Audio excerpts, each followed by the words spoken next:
Dans cette vidéo, je vais te parler de gestion de temps et comment tu peux augmenter considérablement ta productivité. On va commencer directement droit dans le sujet et je vais te parler des applications d'abord que j'utilise. Quand tu as des idées, des choses qui te passent par la tête, eh bien, il faut les stocker parce que sinon, tu vas faire plein de choses en même temps. Tu vas être multitâche, tu vas avoir plein de context switching, on appelle cela en anglais. Ça veut dire faire ça et puis faire ça et puis faire ça et ton cerveau ne va pas s'en sortir et tu vas plus savoir ce que tu étais en train de faire. Alors, les premières types d'applications, c'est les applications de listotage. Moi, j'utilise pour ma part Things 3. Donc, tu en as 3 en réalité. Tu as Gtask que j'utilisais il y a plus de 10 ans, mais maintenant, il continue à la mettre à jour, mais voilà, je l'ai adorée parce que elle était extrêmement minimaliste, elle fonctionne très bien, elle fait très bien les choses, elle fait vraiment ce que toi, tu veux que ton application fasse, mais maintenant, voilà, je l'utilise moi, tu vois, ça c'est, voilà, Gtask.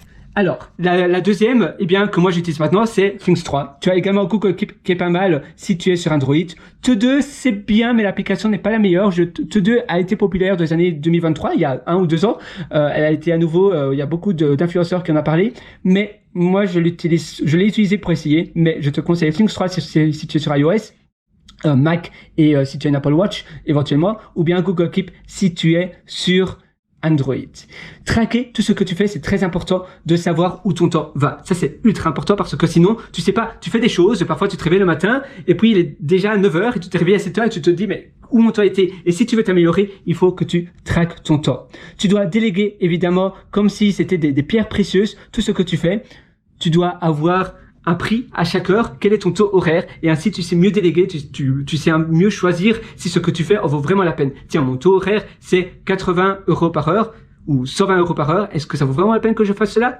Peut-être pas, tu vois. En te donnant un taux horaire, ça va t'aider à mieux gérer ton temps et à mieux à augmenter la valeur de ton temps parce que notre temps il est précieux et il a quand tu perds du temps, tu perds de la vie en réalité, tu sais plus récupérer ton temps. Ton temps, eh bien, il part, il peut plus être récupéré. Alors, utiliser des raccourcis clavier, ça change complètement la vie également. Décaler de 1 à 4 jours des tâches récurrentes, comme te couper tes ongles, te laver, ça dépend quel type de lavage tu fais. Évidemment, il faut se laver tous les jours, mais laver des vêtements, etc. Il y a des choses où parfois tu vas sauter une journée pour te laver ton corps. Pardon, tes cheveux, qu'est-ce que je raconte? Tes cheveux, tu les laves peut-être 2 fois par semaine. Donc là, ça dépend. Mais décaler, le principe, c'est que tu décales des tâches récurrentes que tu vas pas nécessairement faire tout le temps. Au lieu de couper tes ongles toutes les 2 semaines, tu peux les couper toutes les 2 semaines et demie. Et ainsi, tu vas gagner énormément de temps sur une année. Utiliser des déverrouillages de ton téléphone automatique. Utiliser des gestionnaires de mots de passe. Tu as OnePassword, LastPass, non, ça je déconseille. Tu as le gestionnaire de mots de passe d'Apple qui est très bien aussi. Maintenant, ils l'ont mis à jour. Il est très chouette. Toujours savoir ce que tu vas faire après. What's next? Parce que sinon, tu vas traîner, tu vas aller sur ton téléphone, tu vas scroller, tu vas jouer à un jeu, tu vas aller sur les réseaux sociaux. Et ça, évidemment, ce sont les attrapes, ce sont les pièges à tort. Supprimer les choix, repas, habitudes, ou bien avoir un régime spécial. Moi, je suis végétarien. Si tu sais directement sur le menu, voilà, c'est ça pour moi, c'est ce plat-là et pas d'autres plats. La méthode de sautage d'un repas, ça peut aider à la productivité et tu cuisineras moins également. Donc moi, personnellement, je mange 2 repas et on ne doit pas nécessairement manger 3 ou 4. C'est qu'une question d'habitude. Avant, je mangeais qu'un seul repas par jour et finalement, tu t'habitues très bien. Et on y a parlé à beaucoup de médecins et il n'y a aucun... ce n'est pas du tout déconseillé, ce n'est pas mauvais pour la santé. Évidemment, il faut simplement que tu t'habitues, que ton organisme s'habitue. Alors, l'immersion totale dans un flux de travail, c'est très important. Se faire délivrer des repas, ça aussi, ça aide. Les 90 minutes de sprint le matin quand on se réveille.